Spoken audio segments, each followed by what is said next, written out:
Good day everyone, especially to our instructor, Miss Perlibet Ogayon. Today, together with my group mates, we are going to discuss the Chapter 5, Designing Visual Media. So our group is named The Practitioners. Introducing the practitioners, we have I myself, Leonel de Luna. We have Miss Mary Joy de Leon, Miss Justine de la Vega, and Patrisha Ann San Jose. Starting with, after truly reading chapter 5, we should be able to first is explain why communicators who use visual media must engage in the visual design process. Second, list and discuss 7 steps in planning visual communication. Third, define visual design, explaining the factors influencing it and the aids used in undertaking it. Fourth, define pictorial composition. Match specific elements of visual design with their usual connotations. List and characterize 7 types of illustrations. List 4 tips in using words effectively in visual media. List and describe 6 factors affecting the legibility of lettering. Describe the basic function of layout in visual design and cite examples by which layout performs such function. List several methods of producing and reproducing visual materials. List some pointers in the effective presentation of visual media. Visualize a message appropriately in a thumbnail sketch with accompanying explanations based on the objective of the specific visualization.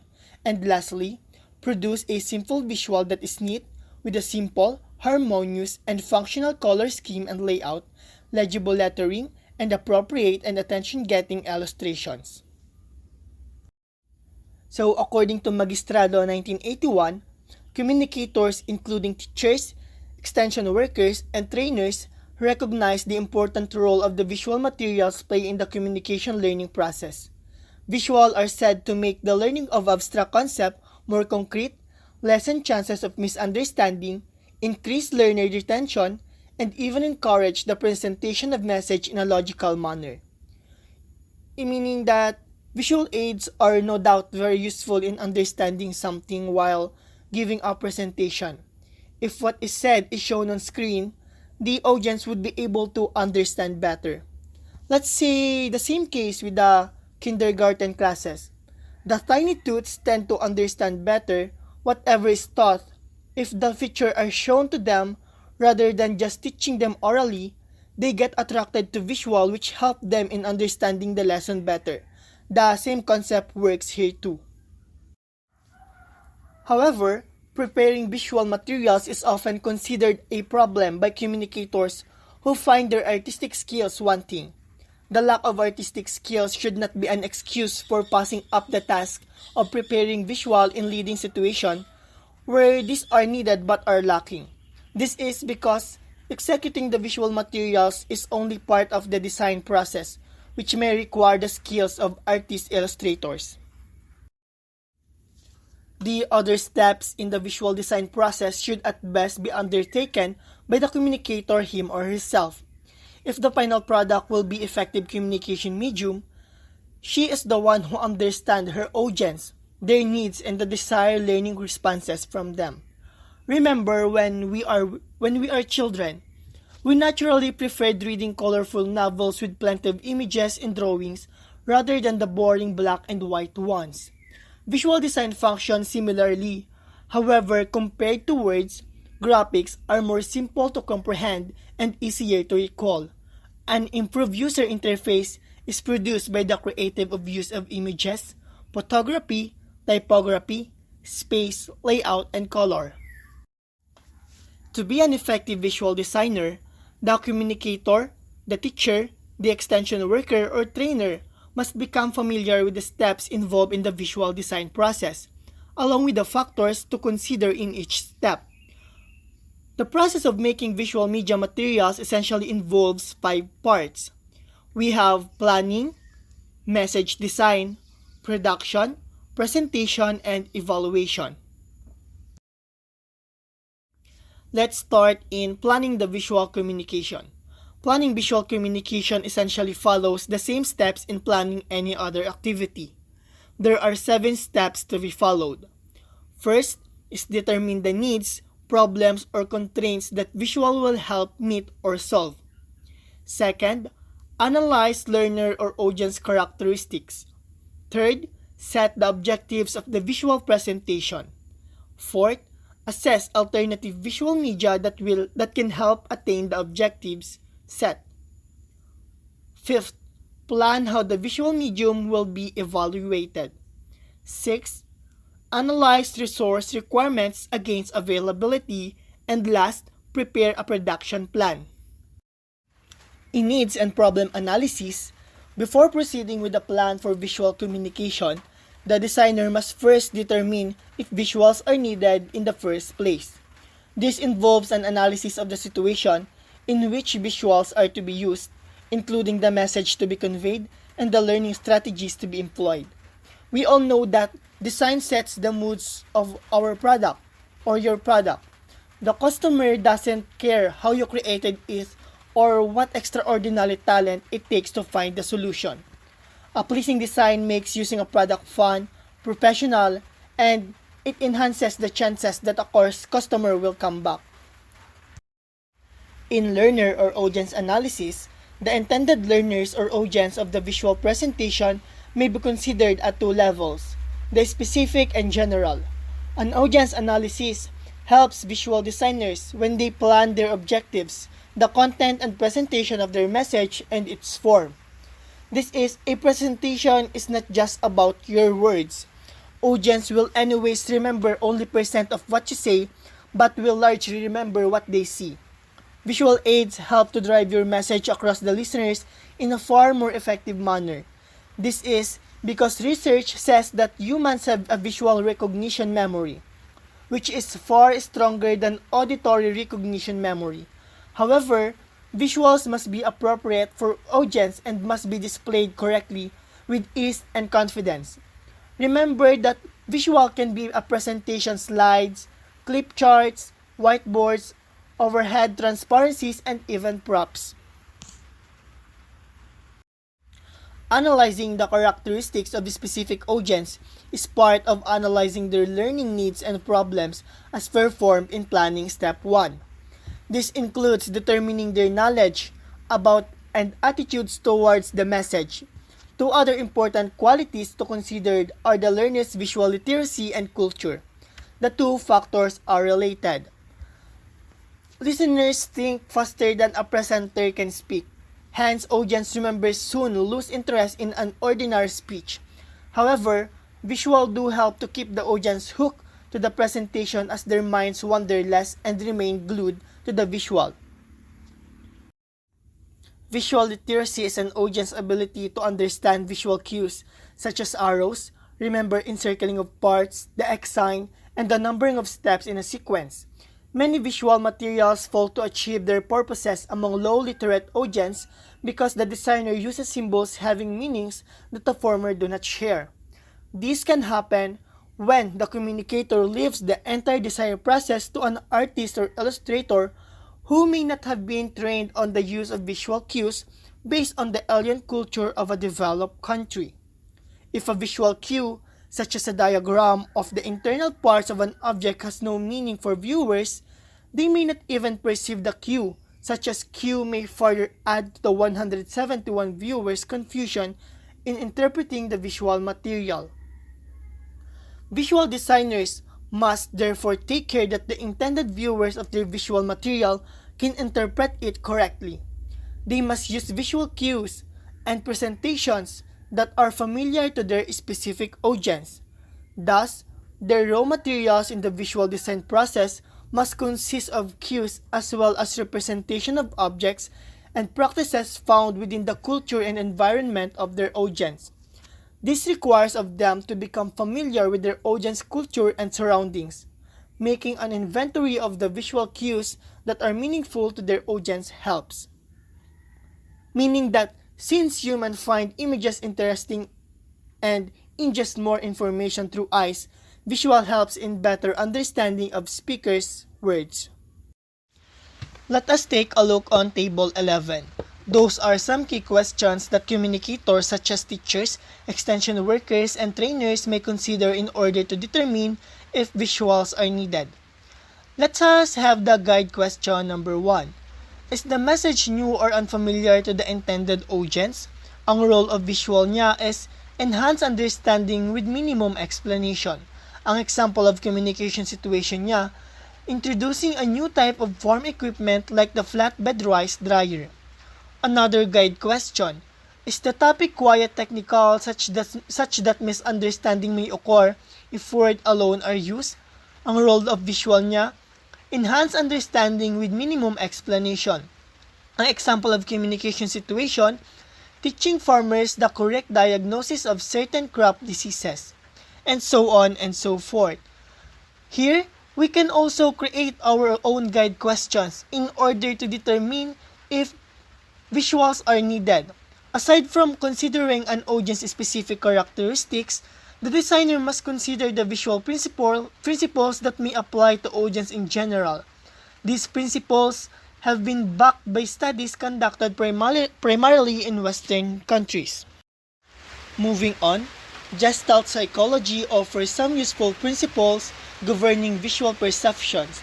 According to Gestalt psychologists, the way we perceive or understand visas stimuli depends on how we organize them or see relationships among them.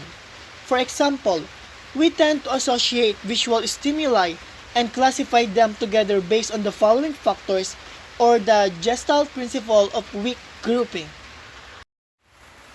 Let's start with the similarity between or among objects. It's human nature to group like things together.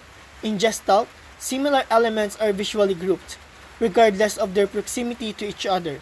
They can be grouped by color, shape, or size. Similarity can be used to tie together elements that might not be right next to each other in a design. Let us look on the picture. The squares here are all equally spaced and the same size. But we automatically group them by color, even though there's no rhyme or reason to their placement. Next is their proximity to each other.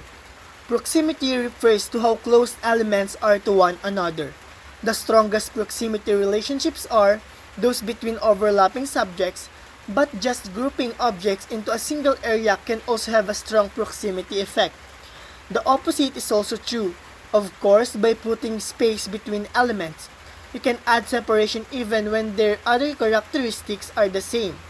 On the picture, the only thing differentiating the group on the left from those on the right is the proximity of the lines. And yet, your brain interprets the image on the right as three distinct groups. Their common movement. While common fate was not originally included in Gestalt theory, it has been added in UX design. Its useful can't be overlooked. This principle states that people will group together things that point to or moving in the same direction. In nature, we see these things like flocks of birds or school of fish. They are made up of bunch of individual elements, but because they move seemingly as one, our brains group them together and consider them a single stimulus. On the picture, we see a flock of birds is viewed as a single unit when flying in the same direction and thereby sharing a common fate. Meanwhile, the Gestalt principle of strong grouping state that we perceive a whole out of individual stimuli that are associated so close to each other such that they lose their individual identities. Closure. The tendency to perceive incomplete configurations as complete with the perceiver mentally filling in the lacking parts.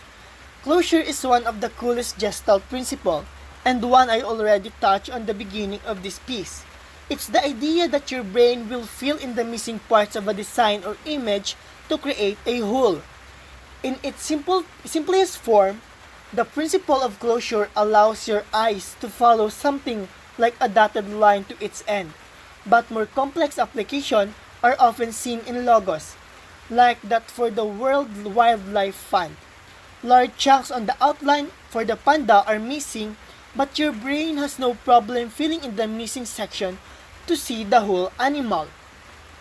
We see in the picture that the Gestalt principle of closure is illustrated beautifully in the World Wildlife Fund's Pandas logo. The brain completes the white shapes even though they are not well defined. Good continuity. The tendency to perceive a continuous whole with a distinct identity out of closely associated stimuli that have become unrecognizable. The law of continuity posits that the human eye will follow the smoothest path with viewing lines regardless of how the lines were actually drawn. This continuation can be valued tool when the goal is to guide a visitor's eye in a certain direction. They will follow the simplest path on the page, so make sure the most vital parts they should see fall within that path. In the picture, the eye tends to want to follow the straight line from the one end of this figure to the other, and the curved line from the top and the bottom, even when the line change color midway through. Figure ground. Our tendency to focus attention on one aspect of the visual stimulus at a time, with the other aspect receding from view as the background. The figure ground principle is similar to the closure principle in that it takes advantage of the way the brain processes negative space. You've probably seen an example of this principle floating around in memes on social media or as part of logos. Your brain will distinguish between the objects it considers to be in the foreground of an image and the background. Where things get interesting is when the foreground and background actually contain two distinct images. A simpler example can be seen with this image of two faces creating a candlesticks or vase between them.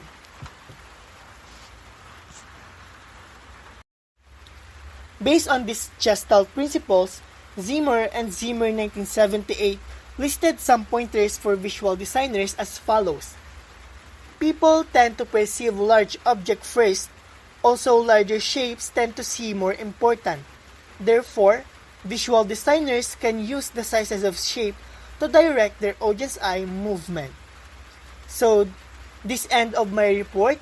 The continuation will be discussed by Miss Justine Dela Vega. Thank you. So, hi everyone, I am Justine Dela Vega and I am the next presenter. So, for number 8, it says that people tend to perceive large objects first, also larger shapes tend to seem more important. Therefore, visual designers can use the sizes of shapes to direct their audience's eye movement.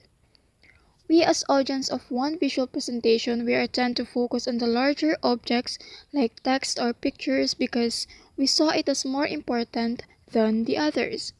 Like in a newspaper, we are reading the headline first before we proceed in reading the whole content of the news. Why? Because we want to know what is the news all about. From reading the headlines, it can capture us readers to read that news because we want to know the whole story about that headline, on why is the headline is written in that way. It is also like in a visual presentation. Designers uses larger text as techniques to capture the eye movement of their audiences for them to analyze the most important information they want their audiences to know. Because if we are not using larger texts for the most important information on our discussion, our audience may confuse on what it is all about. It is hard for them to analyze the content of your presentation. Thus, this technique is so important in a one visual presentation. So let us see this example on figure 32. So we can see here that the headline is larger than the text in both A and B. Thus, it may tend to attract attention first. But the difference is in the position of the headline. So on A, it may tend to make the reader to start with the text on the second column from the left. Why? Because the headline is in the center of the whole text. On the whole context. The reader's eye movement may start from the headline to the second column. But of course, they may realize that the first one to read is from the first column. It is just what readers may start to capture but not totally to read. On the other one, the B was clearly indicates that the story starts with the leftmost column or the first column, where the headline is also started to be written. When we are reading a paragraph, after we read the first line, we tend to read the second line also from the beginning of the leftmost side and not from the center. Thus, the headline position can highly affect the eye movements of your audience. Okay, next is number 9. Objects close together do not appear as important as one that is isolated from the others. It only means that objects on your presentation that seem so close wasn't seen so important, unlike those objects separated from them. Just like on number 8, in which the headline is separated from the whole text. The mindset of the audience was to read it first because it shows more importance than those who is close to each other. Or when you are stating a quote in your visual presentation and it was separated from the other objects, then your audience may attract to read your quotes first before reading or identifying other objects. Next is number 10. The proportion of figure to ground can make shapes seem larger when there is little ground, or small when there is much ground. So I'm gonna give you an example for this. So we have two examples, the A and the B. In A, the space or the ground around the square was only little, while in B, it shows more space or a larger ground around it. Actually, this kind of technique may produce illusion to your audience. Why? Because your audience may see that the inner square on A looks big as compared to that in B, when actually they both are of the same size. So we are now going to proceed to the other useful tips to consider regarding visual perception, and those are the following.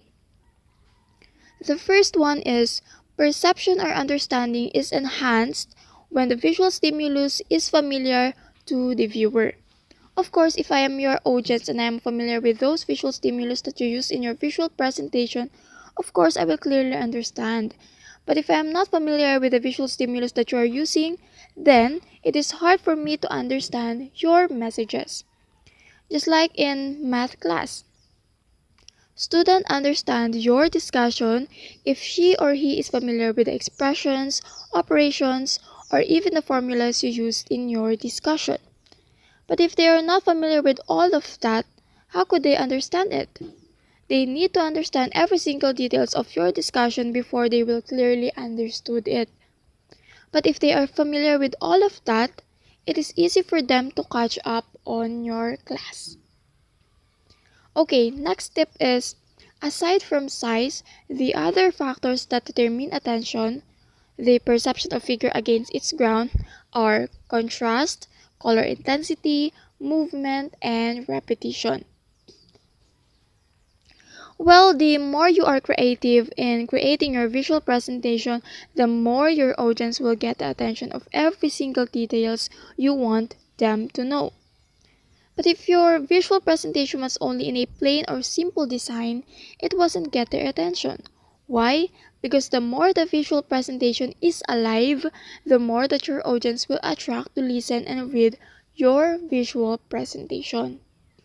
Thus, the contrast, color intensity, movement, and repetition is so important in doing your visual presentation. So the last tip is, people tend to perceive an object as constant even when it is presented in different positions, distances, and other different lighting conditions. It is part of the principle of perceptual constancy.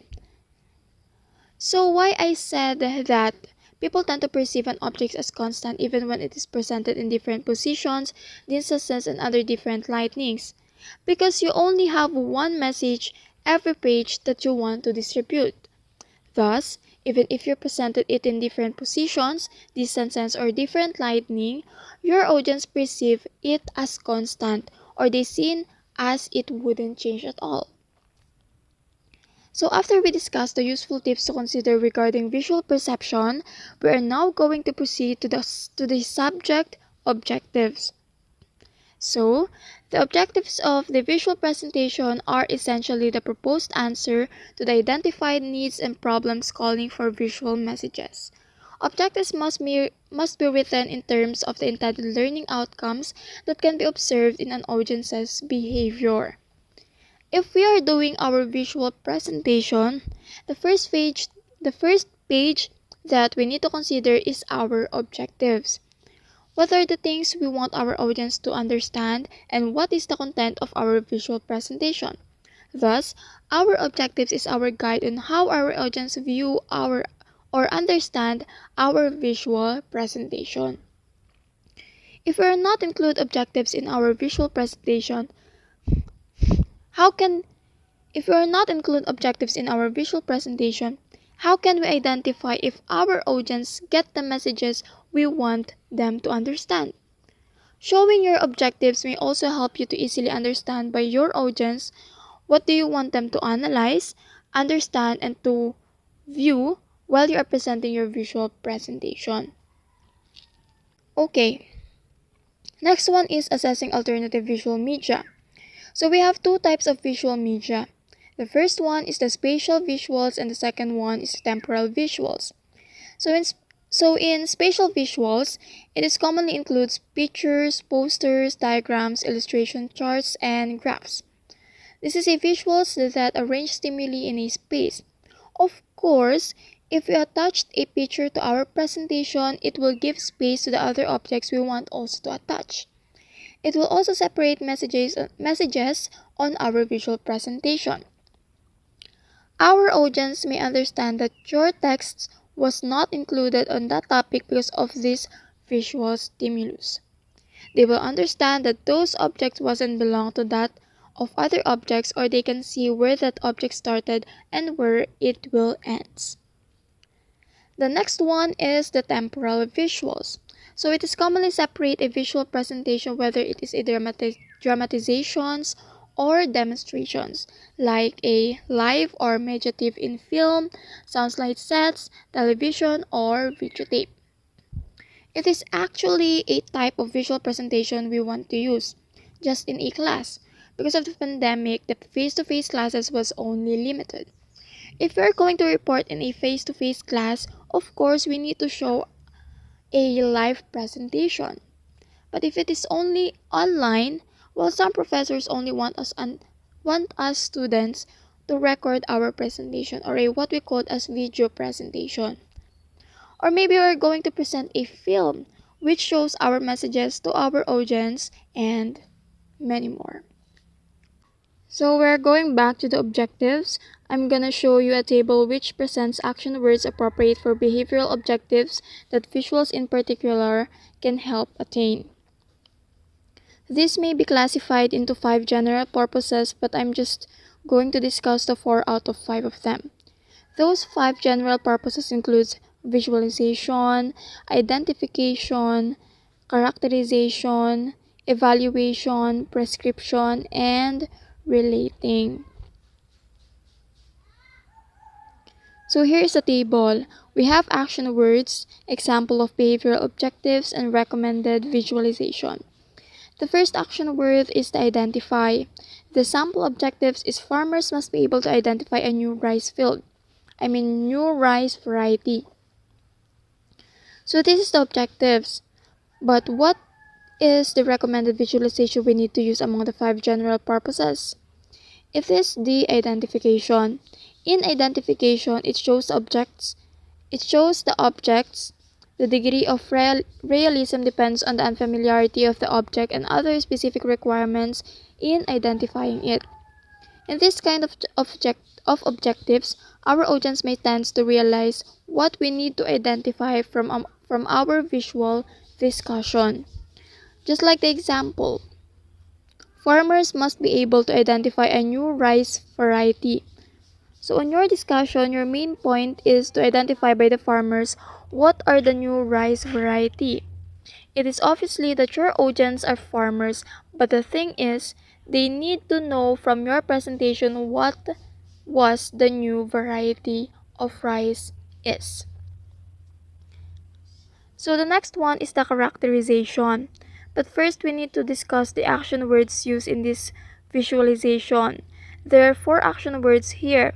The first one is to classify or distinguish as belong to the class, but it also uses distinguish as different or contrast.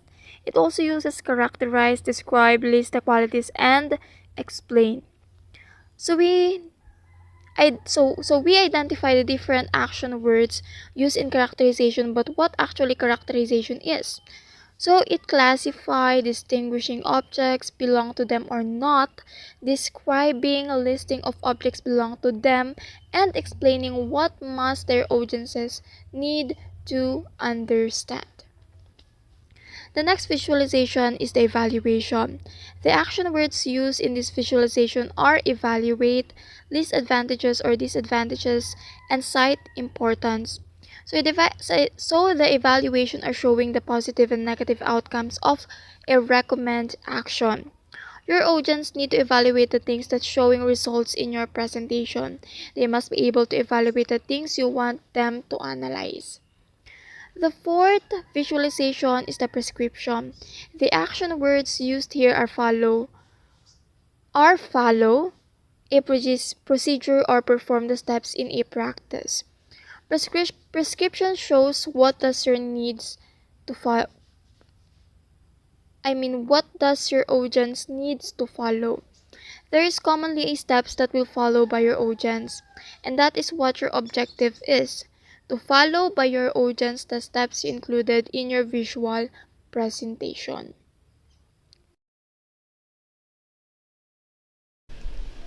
For the continuation, I have here the figure 12. It includes the action word, the example of behavioral objective, and the recommended visualization. First on our action word is to perform a specific action.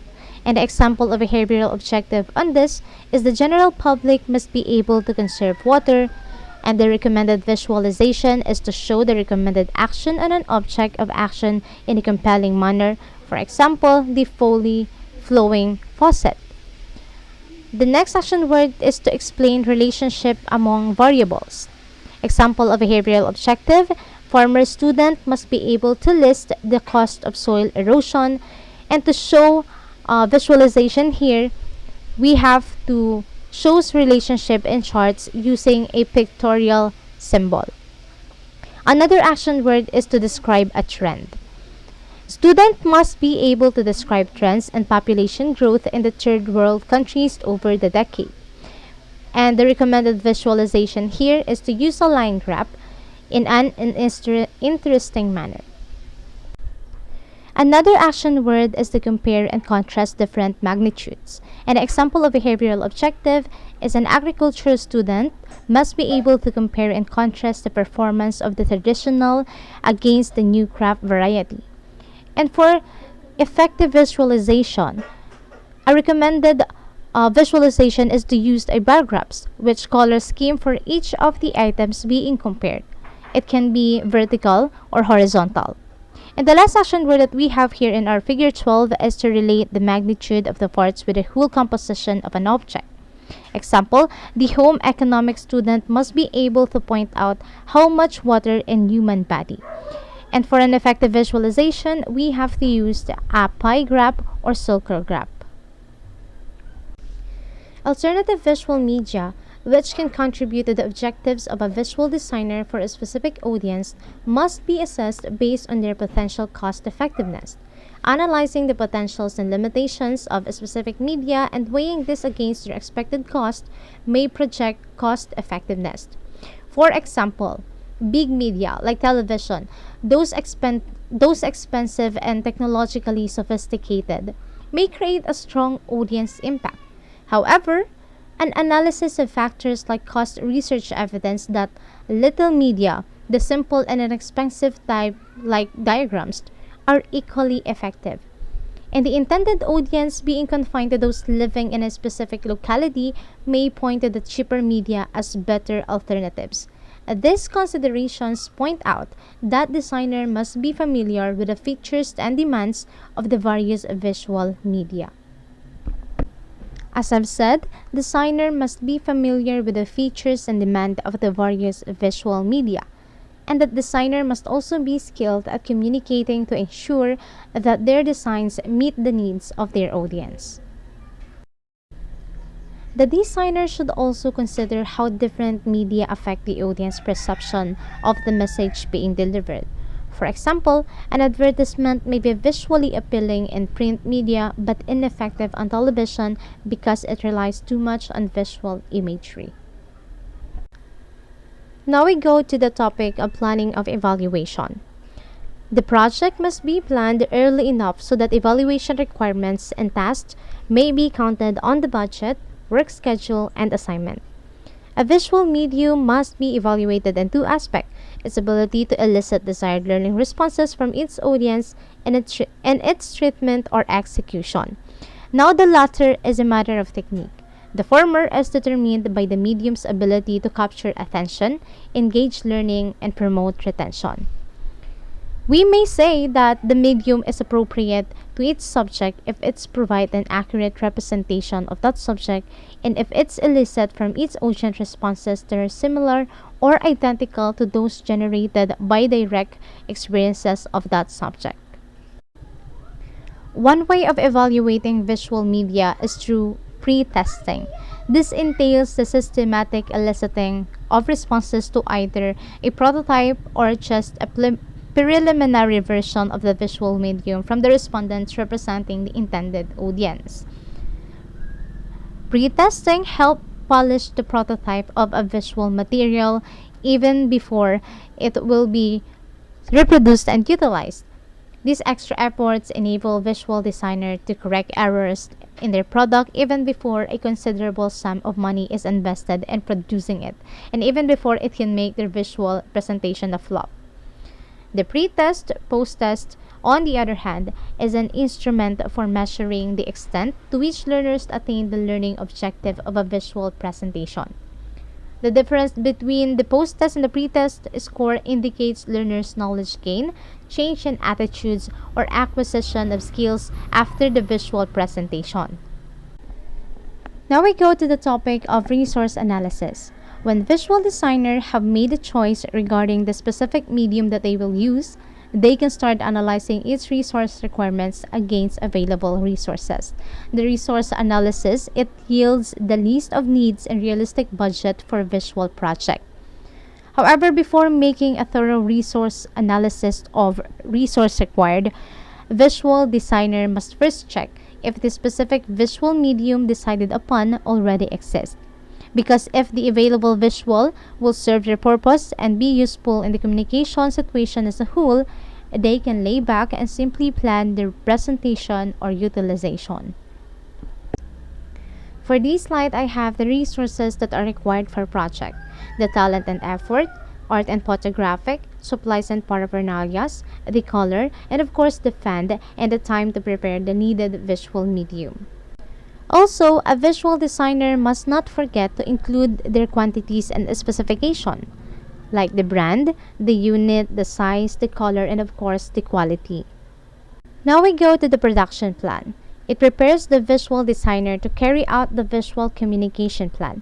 This means that they must have completed all the components of the visual communication plan, which consist of the budget, a work schedule, the list of assignments for identified members of the team that will implement the plan. And the production plan need not necessarily be complicated if the visual project is simple. From planning of evaluation, resource analysis, production plan, and visual message design, designing visual media is not a simple task. The visual media is the most powerful tool in communication. It gives you an opportunity to portray your message to the audience in an unique way. And the best part is that visual media can be used to express a feeling or an idea in a more creative and engaging way. Pictorial composition and visual design elements. Pictorial elements may consist of combination of the elements of visual design. These visual elements include line, shape, color, and texture. By themselves, these visual elements may not be meaningful stimuli, although combined with other elements. They can create specific meanings depending on how their variations are put together. The manner by which visual elements are varied and combined to create meaningful picture is called pictorial composition. Visual elements can be likened to letters, punctuation, words, and phrases, which, when combined, can make up a complete, meaningful thought in a sentence, paragraph, or written composition. In arts, specific visual elements are considered to add specific meaning or implications to a picture. Such meanings are said to be based on people's exposure to these elements in their natural environment, which is assumed to be consistent across cultures.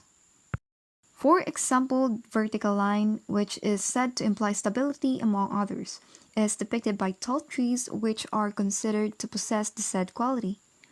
The horizontal line is said to imply serenity and repose, perhaps because this is a person's position when she or he is resting. However, research may still have to validate these meanings assigned to visual elements, particularly for third world cultures. Another example, if y'all know Apo Wang Od in Boscalan, she is well known as the oldest tattoo artist in her ethnic group, and in their term, it is called magbabatok. And she put tattoo traditionally in those tourists who want to get some tattoo. And her tattoo designs were actually a combination of visual elements, mostly lines and shape, as you can see. So look at the picture shown in the screen. You see that when those lines and shape combined, they form something that has a meaning. So take a look of this one. I thought it was umbrella, but actually it is a standing eagle. Okay, and it means strength, freedom, guidance. It actually a good one. And I think it is about the how a person interpret these visual elements, these combinations of lines and shape. The meanings inferred from various visual elements based on Western literature are listed as follows. Visual designers from developing countries may further assess these meanings to see if they are the same for the cultures of their respective audiences. First visual element is the line or direction. Vertical means stability, dignity, and authority. The horizontal is repose and calmness. The curve is femininity, emotion, flexibility, and care. And the diagonal means action, instability, and dynamism. So we can say that the line is the foundation of all drawing. It is the first and most versatile of the visual elements of art. Line in an artwork can be used in many different ways.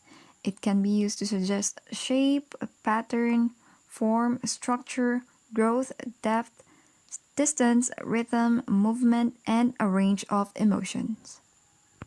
The second element is shape, where the square means predictability, rectangle is stability, triangle means action, dynamism, change, instability, depending on position, and the circle means wholeness, emotions, and care. So the visual element of shape can be natural or man-made, regular or irregular, flat two-dimensional or solid three-dimensional, representational or abstract, geometric or organic, transparent or opaque, positive or negative, decorative or symbolic, colored, patterned, or textured. The next visual element is texture as a visual quality. The rough means masculinity, ruggedness, and being down to earth. Smooth means femininity, velvety, extravagance, and comfort. So texture is the surface quality of an artwork, the roughness or smoothness of the material from which it is made. We experience a texture in two ways, optically and physically. The last visual element is the color, which is red means range, anger, battle, courage, danger, and boldness. The blue means calmness, serenity, grief, and sadness. The yellow, jealousy, cheer, cowardice, and vitality. The orange, insanity and cheer. The green is life, growth, freshness, hope, and renewal. The violet means royalty, power, mourning. The white means purity, innocence, and a virtue. The black is a death, mystery, evil, and formality. So the color is the visual element that has the strongest effect on our emotions. We use colors to create the mood or atmosphere of an artwork.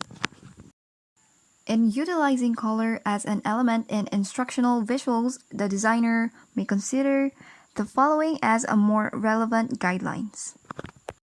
So first, a color cannot be accurately judged unless its surrounding hues are also taken into account. Red looks more brilliant on a green background than it does on an orange one, from Zimmer and Zimmer of 1978.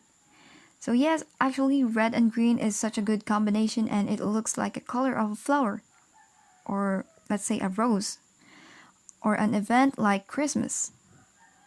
Next is color codes may be used to enable an audience to discriminate between different objects or qualities as in graphs, charts, and exhibits. So we make it sometimes as a label like color pink, and first thing comes to our mind is it was a very feminine, and blue is such a strong color, so we interpret it as for masculinity. And the third is color must be used to make a picture more lifelike or realistic, particularly for rural audiences and children. So, examples of pictorial compositions which result from combining variation of the visual elements listed are illustrations or photographs. So, before we go to the types of illustrations, let us know what is illustration. So, an illustration is a visualization or a depiction made by an artist, such as a drawing, sketch, painting, photograph, or other kind of image of things seen, remembered, or imagined, using a graphical representation. Illustrations may range in appearance from the realistic to the abstract. Realistic illustrations almost resemble photographs, while abstract ones are not easily associated with the object or idea referred to unless such association has been previously learned. Diagrams and schemas, including cross-sections, plans, and blueprints, fall somewhere in the middle of the realistic abstract continuum. For practical purposes, the types of illustration that a visual designer may consider are as follows. Number 1, realistic drawings with shading and texture in various degrees. The second one, line illustrations showing outlines and important features only. Number 3, stylized drawings which slightly distort the realism of the illustration to make it appear faddish or fit the aesthetic taste of its specific audience. 4, cartoonized illustrations which exaggerate the distinguishing features of an object or person. Number 5, humanized drawings which give human attributes like face, hands, and arms to animals and inanimate objects. Number 6, stick figures and ghosted diagrams. And lastly, symbolic drawings such as the heart shape, the male and female symbol, and the peace sign. In a visual communication for instructional purposes, designers must bear one important point in mind. The accuracy or correctness of their picture or illustration must never be sacrificed for artistic value. Thus, visual designers must work in consultation with subject matter specialists, aside from considering their audience, visual literacy, and culture. Pre-testing is also one way of coming up with accurate portrayals of the audience when they are the subjects in the pictorial composition. Illustrations are one of the most important tools in communicating ideas and one of the original methods of communication. Actually, they are beneficial in arts, also in design projects, for a number of reasons, and illustration provides us with a more colorful and richer environment. Illustrators also create wall art. Mural art and illustrations create a sense of community. Often people think of illustrators just in relation to children's books. This is not the only place illustrations can be found. Cartoon artwork products with cute images of animals and flowers, and even mural in big metropolitan areas are classified as illustration. However, there has been a surge of environmental art in recent years where muralists create a beautiful work on walls, spaces, homes, and in urban centers. By the way, you can see some mural outside of this campus, papuntang Eco Athletic Field, and not just there, you can see some of it anywhere around. So, illustration creates a sense of story in spaces that would be blank. The most important purpose of illustration is to fill spaces with inspirational visuals and tells a story of the human condition. So that concludes our discussion. Thank you for taking the effort to watch our video presentation today, and I hope you learned something in our topic.